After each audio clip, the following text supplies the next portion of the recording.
ain't see me, you Stevie. Wondering how I reach more evolutions than Evie and make it look easy. What is up, Earth's mightiest subscribers? It's Blerd without fear. Welcome back to the channel. Today we're going to be talking about Resurrection of Magneto number 4, written by Al Ewing, with art by Luciano Vecchio, as well as color by both David Curiel and Jesus Abertov. So this is the finale of the Resurrection of Magneto story arc. We have made it to the 4th issue, and as you already may or may not know, Magneto is already back. If you have not been keeping up with the story arc and you want to kind of know how we get to this precise point, make sure you go check out this video up here and you'll learn everything you need to know. However, in this issue, one of the things that I found really interesting about this journey that Al Ewing has taken us on regarding Magneto is that Magneto is not a man who is 100% so certain in everything he does anymore. The Magneto that we have been used to seeing over the years has always been a guy who is confident in his decisions, a guy who doesn't really second guess himself quite as much as he has done here, and here he does so for good reason. He has seen the totality of the things that he has done over his lifespan. The good, the bad, the ugly. He's seen all of it, and he recognizes what he needs to become, but he doesn't necessarily know whether or not he has the personal capacity, the mental and emotional bandwidth, and I would even dare say the resolve to follow through with any of it. That is one of the beauties of what Al Ewing has done here, and it makes me sad that Al has not written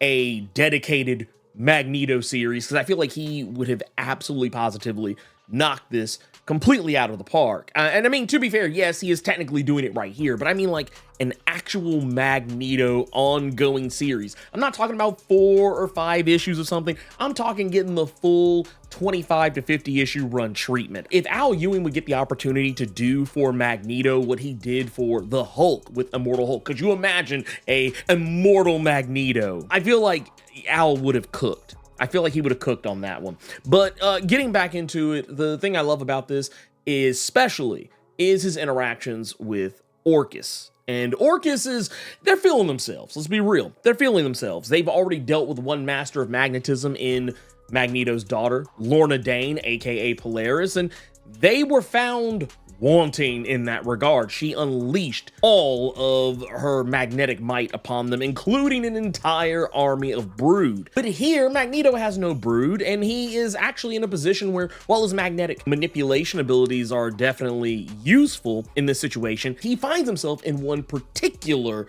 moment where maybe his power won't necessarily be able to save him or the people around him, and how he works out in his head how he's going to get around this, how he is going to use his abilities, regardless of the fact that Orchis has already planned for him. It's just really cool to see Magneto like this. And once again, it's not to say we haven't seen Magneto in this, fashion before, but I feel like this is Magneto being in rare form nonetheless. This is one of those moments where it kind of took me back to some of those early Chris Claremont era stories of Magneto, where we started to get that character development that turned Magneto into the popular, you would call anti-hero, like a guy who's a villain, but in a lot of respects is more of an anti-hero than anything else. All that groundwork that Chris Claremont had laid back in the 80s, it feels like Al Ewing is kind of doing a love letter to that. And I love it. I absolutely positively love this. Seeing Magneto wield the 3 helmets,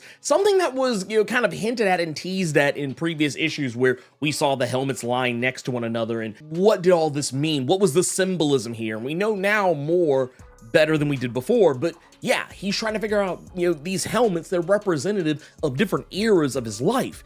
And which one is he going to choose? Which hat is he ultimately going to wear? And he spends a fair chunk of the issue using those helmets as weapons, which I thought was also a nice touch. But yeah, by the time we get to the end of this, yeah, he is going to choose the way that I think a lot of fans were hoping for. He's going to forge his own path. He's not going to take the white helmet and be the Magneto that Xavier always wanted him to be. And he's not going to choose the black helmet that is from one of the more darker points in his life, where he was probably closer to being the 60s Magneto without being full-on mustache twirling villain 60s Magneto. And then when you get to where, you know, he does actually finally make the choice of which helmet, and yeah, it's not really a spoiler here, you know, this is something that's pretty obvious that he's going to do. He's going to choose his own way. He's going to find a way that kind of blends a lot of the previous facets of himself together and become the Magneto he knows he needs to become.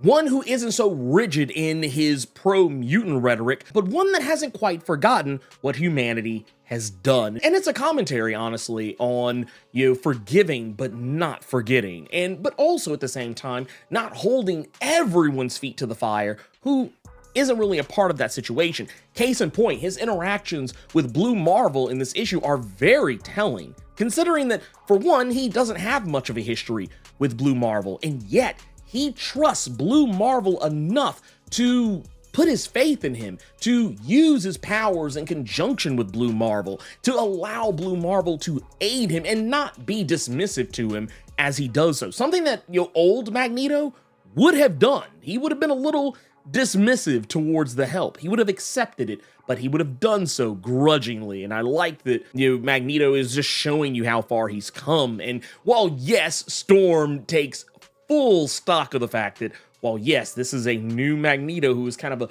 mix of the old and the new and maybe a little something in between, yes, she recognizes that, but she also recognizes that the old Max Eisenhart is still in there. Or rather, the Eric Langsher is still in there somewhere, that he does still have some of that old dog in him, and he is going to let that old dog out, especially if he needs to. Seeing Magneto literally just in the blink of an eye fold several Orchis guards' clothes and armor with them still in it into a nice neat little ball is just chef's kiss. It's exactly the type of thing we kind of needed to see Magneto do, because, you know, once again, he's trying to be different, he's trying to be better, but he's also letting us know he has not forgotten. And I like that. I really like that. I like how he's showing his ingenuity, showing that there is a reason why he is considered the master of magnetism. It's not just because he's an Omega level mutant, he's the most powerful manipulator of the electromagnetic spectrum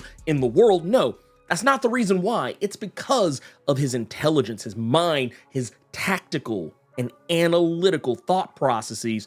It is so cool to see in this, the fact that, yeah, these Stark Sentinels, they were literally built to fight him, to take him and other characters like him, namely Storm, into account, because they are two of the most powerful mutants that Orchis would have to deal with. And yet, even though they had prepared, they had planned for Magneto, he still knows how to get around them, using giant metal fist to beat down a giant metal robot, because if his powers can't affect that specific Stark Sentinel, he can still beat the crap out of him. Magneto is proving once again, and I think for what I feel should be the last time, that he can be the hero that people look up to, showing it where the prisoners of Orchis recognize that he's there to save them, and that they all look up to him, that he is their savior and the guy who is going to call the shots that are going to lead them out of the darkness and back into the promised land. They see that in him.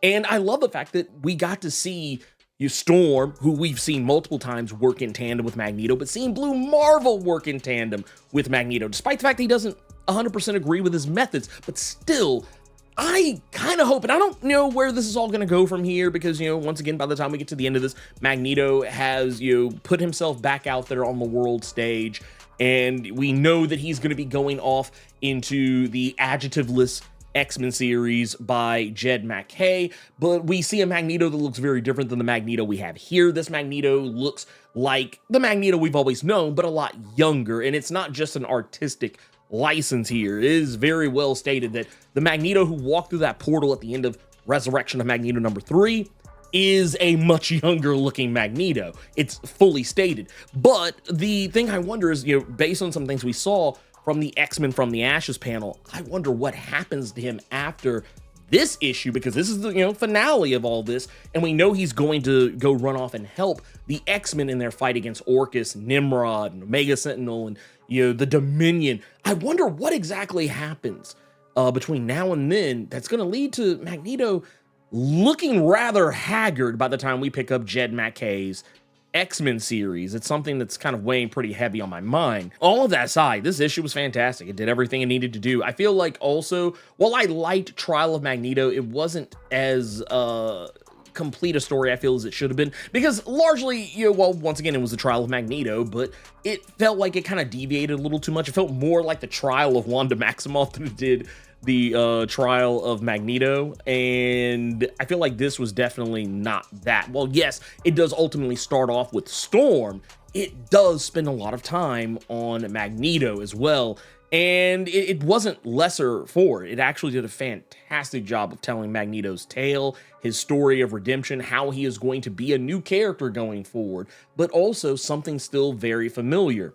And yeah, Al Ewing, man, I'll just be honest with you. Al Ewing, it's rare he ever misses. And he did not miss, in my opinion, at all. I feel like, honestly, Al Ewing, of everyone that has been writing X titles during the House of X era, I feel like Al Ewing was probably the one who was the most consistent. Like, I actually would dare say it's almost a tie between Al Ewing and Kieran Gillen, I would say. Like, I would, only reason I would probably give it to Al is because Al just cooked that good on his books. And it's not to say that Kieran Gillen did not. It's just that, man, I feel like there were, choices that, well, yes, there definitely were choices made in Al Ewing stories versus Kieran Gillen stories where I felt like, man, I really wish Al would win this direction. I feel like, man, maybe that wasn't the best way to go. But in the end, I always felt like once we got to the end of the story, I was like, you know what?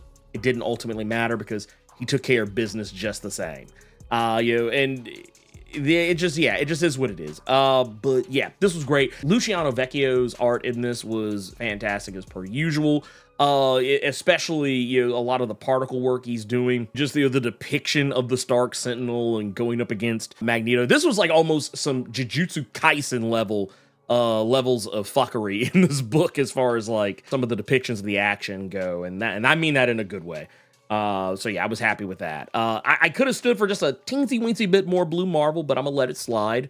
And of course, David Curiel and Jesus Avertov, they really brought this to life. I'm very curious to know what Luciano Vecchio's art for this would have looked like without color. But man, yeah, this was great. This was great. This was a solid book, solid from honestly start to finish. This actually might be probably like of the smaller, more contained stories in the House of X era. I feel like this one might just be my new favorite of the group. And when I say that, I'm talking about stuff like that was, not more than 4 or 5 issues. I'm not talking about stuff that had like major arcs, multiple tie-ins or anything like that. I'm not talking about stuff like Sins of Sinister or Ten of Swords or anything of that nature. I'm talking about like stuff more closer in line to like your Trials of Magneto, your Inferno, Before the Fall of X, stuff like that. But anyways, yeah, fantastic story. Cannot wait to see how this all wraps up. You guessed it, obligatory channel outro time. If you're not subscribed to the channel, consider doing so. Clicking that subscribe button and tapping that notification bell ensures that you get more videos just like this one, and you don't miss any of my other content that I drop throughout the week, plus my live streams every Thursday and Saturday. And if you enjoyed the video, make sure you click that like button, keep it plus ultra, and sound off in the comments.